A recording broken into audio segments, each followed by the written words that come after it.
Jadi yang dia rasain tuh begitu bangun tuh kayak orang kelindihan gitu, nggak bisa gerak gitu. Tapi matanya bisa melek gitu, tangannya nggak bisa gerak, badannya bener-bener nggak bisa gerakin lah. Dia cuma bisa ngeliat nengok kanan kiri doang, tapi badannya nggak bisa gerakin. Setiap dia tengok ke arah pintu, sosok yang menurut dia tuh selalu merhatiin dia tuh kelihatan jelas betul. Di salah satu perkampungan di kota Tasikmalaya. Di kampung ini ada satu rumah yang lumayan gede, tapi rumah ini kosong. Udah kosong sekitar 4 bulanan kurang lebih. Karena rumah ini pemiliknya adalah Bu Asih, umurnya 58 tahun, yang sudah meninggal 4 bulan yang lalu. Bu Asih ini punya anak umurnya 30 tahun. Sayangnya anaknya ini harus bekerja di Bandung. Adit namanya. Adit ini cuma bisa pulang sesekali aja untuk bebersih rumahnya ibunya ini. Nah, Adit ini anak tunggal by the way. Terus dia ini tinggal sama ibunya itu berdua aja di rumah itu. 1 bulan sebelum cerita ini dimulai, Adit ini baru menikah.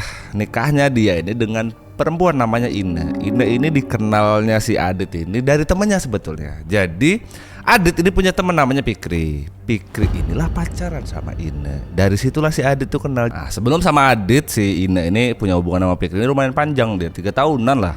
3 tahunan mereka pacaran, sampai akhirnya hubungan mereka harus berakhir dengan tidak sehat. Dan itu semua yang ditahu sama si Adit. Lebihnya dari itu Adit gak banyak tahu lah. Tapi yang gak Adit tahu, justru ibunya si Adit, Bu Asih ini, lebih banyak tahu tentang si Ine daripada si Adit. Seminggu sebelum terjadinya lamarannya si Adit ini ke Ine, namanya orang tua itu kan was-was ya.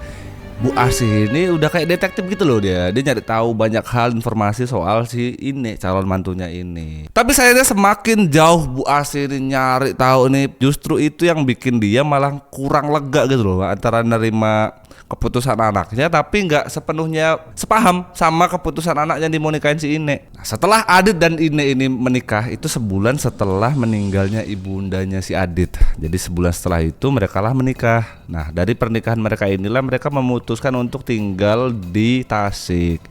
Dengan sangat amat berat hati si Adit ini harus meninggalkan 5 tahun pekerjaan dia yang sebelumnya. Begitu mereka sampai rumahnya Bu Asih atau rumahnya si Adit ini, langsunglah barang-barang tuh diturunin dari mobil sama si Adit.